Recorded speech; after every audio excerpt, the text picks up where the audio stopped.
Hello dear students, मैं हूं आपका क्षितिज सर और आपके अपने यूट्यूब चैनल जिसका नाम है जूलॉजी वर्ल्ड में आपका बहुत बहुत स्वागत करता हूं। तो स्टूडेंट, क्रैश कोर्स की कड़ी में हम कुछ छोटे छोटे बहुत ही इंपॉर्टेंट टॉपिक्स लेकर के आ रहे हैं पर डे, और उसमें आज का हमारा टॉपिक है वो 11th एनसीईआरटी के नर्वस सिस्टम से रिलेटेड है, that is nerve impulse transmission और नर्व इम्पल्स कंडक्शन। बहुत से स्टूडेंट्स के मन में जो है माइंड में इसमें कंफ्यूजन रहते हैं इस टॉपिक से रिलेटेड। बहुत से स्टूडेंट क्वेश्चन जब आता है वो गलत करते हैं, पर अब अगर आपने ये क्लास अच्छे से देख ली, पूरी जो है A to Z अगर आपने ये क्लास अटेंड की, तो आपको कभी भी इससे रिलेटेड कोई भी प्रॉब्लम नहीं आएगी, ये मैं गारंटी लेता हूं। अच्छा स्टूडेंट, नर्व इम्पल्स ट्रांसमिशन का मीनिंग क्या है? हम कहते हैं कि एक न्यूरॉन है, एक न्यूरॉन में अगर नर्व इम्पल्स कंडक्शन हो रहा है तो वो कैसे होता है आपको पता है। अगर मैं फॉर एग्जांपल एक रफली डायग्राम बना करके आपको एक्सप्लेन करूं कि एक न्यूरॉन है, उसमें कुछ पार्ट्स होते हैं और उस पार्ट्स में आपको पता है कि बहुत सी कुछ प्रोजेक्शंस मिलते हैं, मोर देन वन, और मल्टीपल प्रोजेक्शंस होते हैं जिनको हम बोलते हैं डेंड्राइट्स। और डेंड्राइट्स क्या करते हैं? इंपल्स को कलेक्ट करने का काम करते हैं। न्यूरॉन में इंपल्स कहां से आते हैं? From dendrites. डेंड्राइट से आने के बाद में वो कहां चले जाते हैं स्टूडेंट? वो साइटोन में चले जाते हैं, और साइटोन उसको कहां पर भेज देता है? वन एंड ओनली एक्सॉन में भेज देता है। नर्व इम्पल्स कंडक्शन हमें मेनली पढ़ना होता है एक्सॉन से रिलेटेड, और एक्सॉन की जब आप मेम्ब्रेन पढ़ते हैं स्टूडेंट, तो उस मेम्ब्रेन को हम बोलते हैं एक्सोलेमा।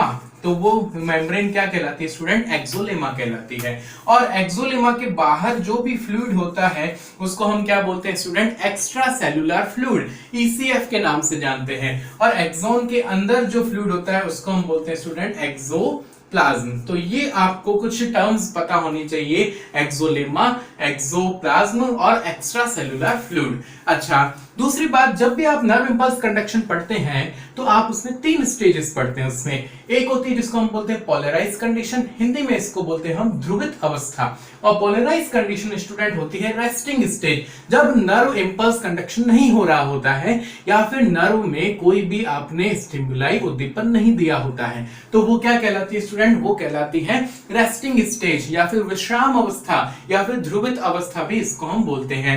अच्छा, दूसरी कंडीशन, जब आप किसी भी नर्व में स्टिमुलाई दे देते हैं, उसमें कोई उद्दीपन आ जाता है, तो जो एक्सोलेमा है उसकी पारगम्यता, परमिएबिलिटी में परिवर्तन आ जाता है। और परमिएबिलिटी जब चेंज होती है तो उसको हम बोलते हैं कि वो डीपोलराइज्ड हो चुकी है, वो विध्रुवित हो चुकी है और अब उसमें उद्दीपन आ चुका है, तो अब वो रेस्ट की कंडीशन में नहीं रहती है। अच्छा, और तीसरी बात होती है स्टूडेंट जिसको हम बोलते हैं रीपोलराइज्ड कंडीशन। जब डीपोलराइजेशन से वापस से वो अपनी पोलरिटी गेन कर लेती है तो इसको हम क्या बोलते हैं स्टूडेंट? इसको हम बोलते हैं रीपोलराइज्ड कंडीशन।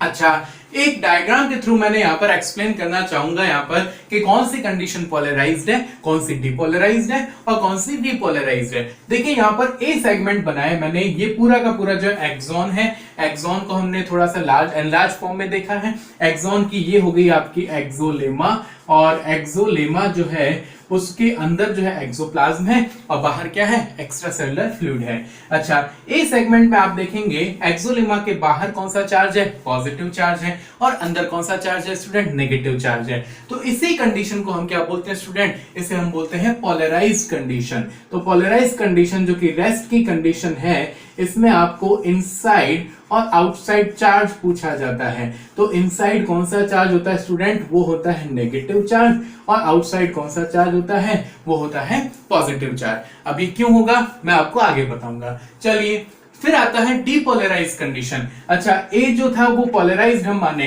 तो बी कौन सी कंडीशन मान सकते हैं हम? डीपोलराइज मान सकते हैं। डीपोलराइज में परमिएबिलिटी एकदम से क्या हो चुकी है स्टूडेंट? एकदम से उल्टी हो चुकी है। यहां पर अंदर आ चुका है पॉजिटिव चार्ज और बाहर आ चुका है नेगेटिव चार्ज। तो अगर मैं आपको डीपोलराइज कंडीशन के बारे में लिखूं तो मैं इनसाइड क्या लिख सकता हूं?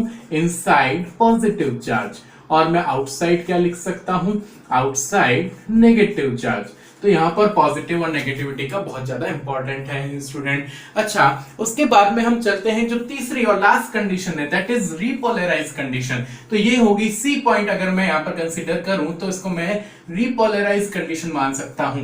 और रीपोलराइज है कुछ नहीं, वापस से अपनी पोलैरिटी को गेन करना है, जो कि फर्स्ट स्टेप में आपने देखा था। तो बाहर क्या हो जाएगा यहाँ पर, चलिए अंदर क्या है, सबसे पहले इनसाइड हो गया यहाँ पर नेगेटिव चार्ज और आउटसाइड हो गया यहाँ पर पॉजिटिव चार्ज। तो ये स्टूडेंट हम कहते हैं पोलैरिटी के बेस पर आप 3 स्टेजेस में बांट सकते हैं, दैट इज पोलराइज्ड, जिसको हम ध्रुवित अवस्था कहते हैं, जो कि रेस्टिंग कंडीशन में या फिर विश्राम की अवस्था में होती है। दूसरी होती है जब उसमें आप स्टिमुलाई देते हैं, और स्टिमुलाई देते हैं तो वहां पर परमिएबिलिटी चेंज होती है और वहां पर वो कहलाती है डिपोलराइज्ड, और स्टिमुलाई देने पर और वापस से जब वापस वो सेगमेंट चला जाता है, आगे इंपल्स चला जाता है, तो वापस से अपनी वो पोलैरिटी को गेन कर लेता है, उसको हम बोलते हैं रीपोलराइज। तो अब स्टूडेंट अगला जो सेगमेंट हम देख रहे हैं बहुत इंपॉर्टेंट है कि कैसे डिपोलराइजेशन हुआ, कैसे पोलराइजेशन हुआ। तो आगे एंड तक मेरे साथ वीडियो में बने रहिए, बहुत मजा आने वाला है आप लोगों को। स्टूडेंट हम कहते हैं कि जो पोलराइज्ड हो या डिपोलराइज कंडीशन हो या फिर रीपोलराइजेशन हो, वो मेनली क्यों डेवलप होती है। सबसे पहले हम बात करें पोलराइज कंडीशन की या फिर रेस्टिंग स्टेज की। अभी मैंने बताया आपको कि जो पोलराइज कंडीशन होती है, हम कहते हैं कि एक्सोलेमा के बाहर होता है पॉजिटिव चार्ज और अंदर होता है नेगेटिव चार्ज। अब ये क्यों डेवलप हुआ है, उसमें आपको यहाँ पर आंसर मिलेगा। देखिए सबसे पहले हमने लिखा है सोडियम चैनल, कुछ होते हैं चैनल्स और एक होता है पंप, याद रखना है आपको। तो देखिए सबसे पहले लिखा है फॉलोइंग चैनल्स और पंप्स आर प्रेजेंट। पहला होता है student sodium channel. Sodium channel क्या होता है स्टूडेंट, अच्छा ये आयन चैनल्स आपको पता है कि एक एक्सोलेमा हो या कोई भी मेम्ब्रेन हो, उसके अक्रॉस जो है आयंस के मूवमेंट के लिए ये इंपॉर्टेंट होते हैं। तो सबसे पहले स्टूडेंट लिखा है यहाँ पर हमने सोडियम चैनल, और सोडियम चैनल हमेशा क्या करेगा, ये सोडियम की अकॉर्डिंग टू कंसंट्रेशन ग्रेडियंट जो है वो मूवमेंट करवाएगा, मतलब from high concentration to low concentration. अगर आप इस डायग्राम में आएंगे तो हम देखेंगे कि हमेशा आपको पता है कि extra cellular cation most dominant और मोस्ट एक्सेसिव अमाउंट में जो अगर एक्स्ट्रा सेलुलर फ्लूइड में जो कैटायन मिलता है तो वो सोडियम होता है, और सोडियम बाहर जाता है, तो बाहर मतलब एक्स्ट्रा सेलुलर फ्लूइड में जाता है, तो ये हमेशा मूवमेंट किसकी करवाएगा, अगर आपने सोडियम चैनल ओपन कर दिए तो ये मूवमेंट करवाएगा सोडियम की from high concentration to low concentration, मतलब from extra cellular fluid to exoplasm, ये अंदर की तरफ भेज देगा सोडियम को। ठीक है, हमेशा याद रखें जब भी कंसंट्रेशन ग्रेडियंट के अकॉर्डिंग कोई आयन की मूवमेंट होती है तो वहां पर एनर्जी का रिक्वायरमेंट नहीं होती है। अच्छा, ऐसे ही दूसरा होता है स्टूडेंट जिसे हम बोलते हैं पोटेशियम चैनल, और पोटेशियम चैनल जो है किसकी मूवमेंट करवाएंगे, ये पोटेशियम की मूवमेंट करवाएगा। और पोटेशियम चैनल की वो भी जैसे कि सोडियम चैनल मूवमेंट करवाता है from high concentration to low concentration.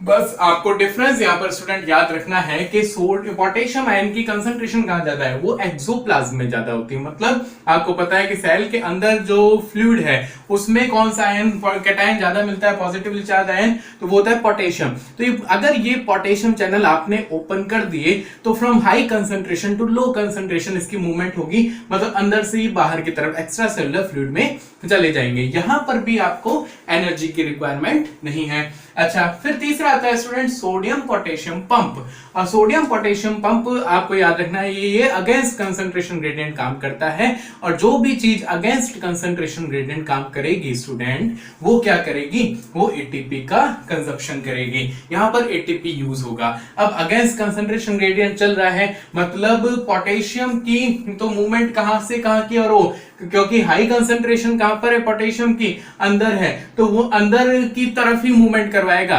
और ऐसे ही सोडियम की हाई कंसंट्रेशन कहां पर है स्टूडेंट, बाहर की तरफ, तो वो सोडियम की बाहर की तरफ ही मूवमेंट करवाएगा। तो ये अगेंस्ट कंसंट्रेशन ग्रेडियंट काम करता है। ये कहता है कि आप सोडियम, 3 सोडियम को तो क्या कर दो, मैं बाहर भेज सकता हूं, और उसके बदले में 2 पोटेशियम आयन को अंदर ले सकता हूं। और जब बाहर भेजा जाता है तो हम उसको बोलते हैं इफ्लक्स, और जब अंदर लाया जाता है तो उसको बोलते हैं हम इनफ्लक्स। तो ये आपको याद रखना है। 2 तो हो गए चैनल्स और 1 हो गया पंप। अच्छा, फिर स्टूडेंट कुछ नेगेटिवली चार्ज्ड प्रोटीन्स भी होते हैं जो कि आपको एक्सोप्लाज्म में मिलते हैं, और वो एक्सोलेमा के अंदर जो है वो क्या करते हैं, नेगेटिविटी को डेवलप करते हैं। तो ये मैंने आपको रीजन बताया कि पोलराइज्ड कंडीशन होने के क्या रीजन है। पोलराइज्ड कंडीशन के ये रीजन है कि वहां पर सोडियम चैनल, पोटेशियम चैनल और सोडियम पोटेशियम पंप मिलता है, प्लस कुछ नेगेटिवली चार्ज प्रोटीन्स, आयन जो होते हैं वो भी अंदर की तरफ मिल जाते हैं। अब अगर आपसे पूछा जाए कि पोलराइज कंडीशन मतलब बाहर पॉजिटिव और अंदर नेगेटिव है, तो यहां पर सोडियम चैनल क्या रहना चाहिए? सोडियम चैनल रहना चाहिए स्टूडेंट क्लोज। इसका रीजन क्या है? सोडियम चैनल अगर ओपन रहा तो ये हाई कंसंट्रेशन से लो कंसंट्रेशन सोडियम की मूवमेंट करवाएगा, मतलब सोडियम को कहेगा कि आप एक्सोप्लाज्म के अंदर चले जाइए बाहर से। पर क्या हमें पॉजिटिव चार्ज को अंदर लाना है? क्या हमें तो बाहर पॉजिटिव डेवलप करना है, तो पॉजिटिव चार्ज अंदर नहीं आ सकता। इसलिए आपको सोडियम चैनल को तो क्या करना पड़ेगा? पोलराइज कंडीशन की बात कर रहा हूं मैं, पोलराइज कंडीशन में इसको क्लोज करना पड़ेगा। अच्छा, आपसे पूछा जाए पोटेशियम चैनल के साथ क्या किया जाए? पोटेशियम चैनल कहता है कि हम हाई कंसंट्रेशन से लो कंसंट्रेशन की तरफ पॉजिटिव चार्ज आयन पोटेशियम को भेजेंगे। हाई कंसंट्रेशन पोटेशियम की कहां है? एक्सोप्लाज्म में है, और बाहर कम है तो वो पोटेशियम को बाहर भेज देगा, और बाहर पॉजिटिव चार्ज को भेजेगा। पोटेशियम कैसा चार्ज? कैटायन है, वो पॉजिटिवली चार्ज है, इसलिए बाहर जाएगा तो बाहर तो वो पॉजिटिविटी डेवलप करेगा। इसलिए आपको पोलराइज कंडीशन में पोटेशियम आयन को क्या, पोटेशियम चैनल को क्लोज नहीं ओपन करना पड़ेगा, तो ये ओपन रहेंगे। अच्छा, तीसरी बात स्टूडेंट, तीसरा कौन सा आ गया? Sodium potassium pump. और सोडियम पोटेशियम पंप कहता है कि मुझे भी आपको ओपन करना पड़ेगा, क्योंकि मैं अगेंस्ट द कंसंट्रेशन ग्रेडियंट काम करूंगा। कैसे? वो कहता है कि मुझे आप ओपन कर देंगे तो मैं 3 तो सोडियम को बाहर भेज देता हूं, प्लस मैं 2 पोटेशियम को अंदर ले लेता हूं, क्योंकि मैं तो कंसंट्रेशन ग्रेडियंट के अगेंस्ट में काम करता हूं। जहां पर सोडियम ज्यादा वहीं पर ही सोडियम भेजूंगा, जहां पर पोटेशियम ज्यादा वहीं पर ही पोटेशियम भेजूंगा। तो अल्टीमेटली नेट चार्ज कहां पर पॉजिटिव आएगा स्टूडेंट? बाहर की तरफ पॉजिटिव आएगा। तो आपको याद रखना है पोलराइज कंडीशन में sodium channel close only, sodium channel close रहेगा, उसके बाद में पोटेशियम चैनल ओपन रहेगा और सोडियम पोटेशियम पंप भी ओपन रहेगा। अब जब आपको ये चीज समझ में आ गई कि एक्सोलेमा में अंदर की तरफ नेगेटिविटी है, तो वहां पर एक रेस्ट की कंडीशन में एक पोटेंशियल डेवलप हो जाता है, जिसको हम बोलते हैं स्टूडेंट रेस्टिंग मेम्ब्रेन पोटेंशियल, और उसकी वैल्यू आपको याद रखनी है, वो है -70 मिली वोल्ट। तो ये हमने अच्छे से क्लियर किया। अब हम 1 बाय 1 तीनों कंडीशंस को देख लेते हैं। स्टूडेंट, आपके सामने 3 कंडीशन मैंने शो की हैं, that is polarise, then depolarise, then repolarise.